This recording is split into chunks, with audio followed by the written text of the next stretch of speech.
নিজের আবেগকে নিয়ন্ত্রণ করুন, তাহলে জীবন অনেক সহজ, সুন্দর এবং জীবনের আত্মবিশ্বাসটা অনেকখানি বেড়ে যাবে। হ্যালো ভিউয়ার্স, আসসালামু আলাইকুম। আমি নীলা আপনাদের সবাইকে ওয়েলকাম করছি নতুন আর একটা ব্লগ ভিডিওতে। আজকের ব্লগ ভিডিওটা একই রকম, প্রতিদিনের মতো কিছু কথা, কিছু গল্প আপনাদের সাথে শেয়ার করব। কথাগুলো যদি ভালো লাগে শেষ পর্যন্ত সাথে থাকবেন।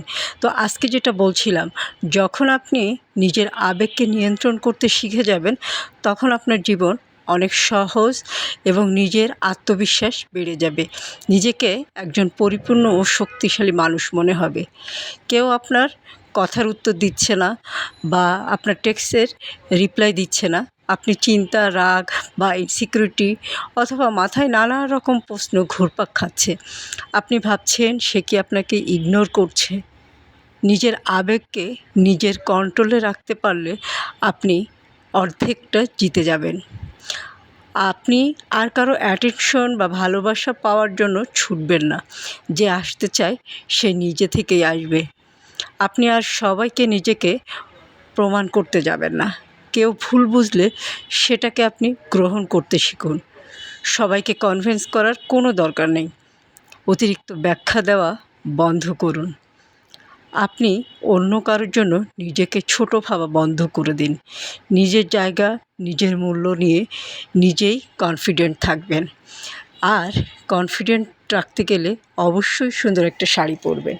আর এই সুন্দর শাড়িগুলো কোথায় পাবেন জানেন তো? সুন্দর এই শাড়িগুলো আপনি পেয়ে যাবেন অদ্রি ফ্যাশন অ্যান্ড লাইফস্টাইলের পেজে। চমৎকার সুন্দর সুন্দর শাড়ির কালেকশন নিয়ে আমাদের পেজটা সাজানো। তাই আপনি যদি আমাদের পেজটা ফলো করেন বা পেজটা ঘুরে দেখেন, আপনার কনফিডেন্ট লেভেল অনেক বেড়ে যাবে এবং সুন্দর কিছু শাড়ি পেয়ে যাবেন। সুন্দর সুন্দর শাড়ি পরবেন, যে কোনো পারিবারিক, সামাজিক, ধর্মীয় বা যে কোনো আচার অনুষ্ঠানে আপনি সুন্দর একটা শাড়ি পরে নিজেকে প্রেজেন্ট করতে পারেন। নিজেকে যখন শাড়ি পরে আত্মবিশ্বাসের সাথে প্রেজেন্ট করবেন, তখন আপনার ভিতরের অনেক গুণ প্রকাশিত হয়ে যাবে। আর আপনাকে অন্য সবার চেয়ে আলাদা লাগবে। স্মার্ট, আকর্ষণীয় লুক পেতে সুন্দর একটা শাড়ি পরতে হবে। তো বুঝতেই পারছেন, অনেক কথাই বললাম। কথা বলতে বলতে এখন বিদায় নিব। অবশ্যই সুন্দর কিছু শাড়ি নিতে গেলে পণ্যের স্ক্রিনশট নিয়ে আমাদের পেজ ইনবক্স করে দিবেন। ভালো থাকবেন, সুস্থ থাকবেন, আমার পেজের সাথে থাকবেন। আল্লাহ হাফিজ, আসসালামু আলাইকুম।